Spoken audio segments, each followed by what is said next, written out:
ఎప్పుడైనా ఆలోచించారా? ప్రతిరోజు రాత్రి మనం చూసే ఆ చంద్రునిపై మనం ఇల్లు కట్టుకుంటే ఎలా ఉంటుందో, అక్కడ మన జీవితం ఎలా మారుతుంది? అసలు అక్కడికి ఎలా వెళ్ళాలి? ఈరోజు ఈ వీడియోలో మనం చంద్రునిపై నివసిస్తే జరిగే ఆ అద్భుతాల గురించి తెలుసుకుందాం. అసలు చంద్రునిపైకి ఎలా చేరుకోవాలి? భూమి నుండి చంద్రుడు సుమారు 3,84,400 కిలోమీటర్ల దూరంలో ఉన్నాడు. ఆధునిక రాకెట్లలో అక్కడికి చేరుకోవడానికి దాదాపు 3 నుంచి 4 రోజులు పడుతుంది. వ్యోమగాములు ఇచ్చే కఠినమైన శిక్షణ తీసుకోవాలి, ఎందుకంటే అంతరిక్షంలో గురుత్వాకర్షణ శక్తి ఉండదు. మీరు అక్కడ అనుభవించే అద్భుతాల గురించి తెలుసుకుందాం. సూపర్ మ్యాన్లా ఎగరవచ్చు. చంద్రునిపై గురుత్వాకర్షణ శక్తి భూమి కంటే 6 రెట్లు తక్కువ. అంటే భూమి మీద మీరు 1 అడుగు ఎత్తు ఎగిరితే చంద్రునిపై ఏకంగా 6 అడుగుల ఎత్తు ఎగరవచ్చు. మీరు ఒక సూపర్ హీరోలా గాలిలో తేలుతూ నడవవచ్చు. భూమి మీద పగలు ఆకాశం నీలిరంగులో కనిపిస్తుంది కదా, కానీ చంద్రునిపై వాతావరణం లేనందున పగలు కూడా ఆకాశం చిమ్మ చీకటిగా నల్లగా కనిపిస్తుంది. ఆ నల్లని ఆకాశంలో నక్షత్రాలు ఎంతో ప్రకాశవంతంగా మెరుస్తూ కనిపిస్తాయి. భూమి మీద నుండి చంద్రుని ఉదయాన్ని చూస్తాం, కానీ చంద్రుడిపై నిలబడితే నల్లని ఆకాశంలో నీలిరంగులో మెరుస్తున్న మన భూమి ఉదయించడం చూడవచ్చు. ఇది ప్రపంచంలోనే అత్యంత అద్భుతమైన దృశ్యం.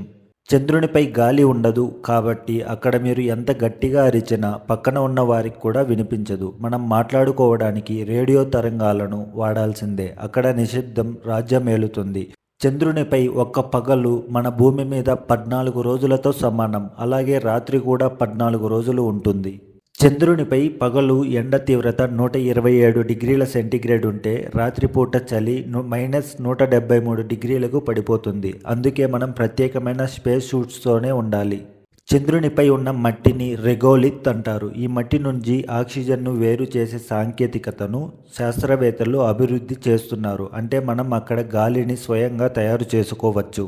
చంద్రుని దక్షిణ ధ్రువం దగ్గర చీకటిగా ఉండే లోతైన గుహల్లో మంచు రూపంలో నీరు ఉందని మన చంద్రయాన్ నిరూపించింది. ఈ నీటిని మనం త్రాగడానికి, మొక్కలు పెంచడానికి మరియు రాకెట్ ఇంధనంగా కూడా ఉపయోగించుకోవచ్చు. మనం చంద్రుని నుండి భూమిని చూస్తే భూమి మనకు చంద్రుడు కనిపించే దానికంటే 4 రెట్లు పెద్దగా కనిపిస్తుంది. అలాగే భూమి చంద్రుని కంటే 50 రెట్లు ఎక్కువగా ప్రకాశవంతంగా మెరుస్తుంది.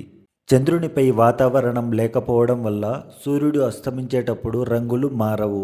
ఒక క్షణంలో వెలుగుపోయి చీకటి వస్తుంది. చందమామపై నివసించడం అనేది సాహసంతో కూడిన అద్భుతం. భవిష్యత్తులో టెక్నాలజీ పెరిగితే మనమందరం చంద్రునిపై టూర్ వెళ్ళడం ఖాయం.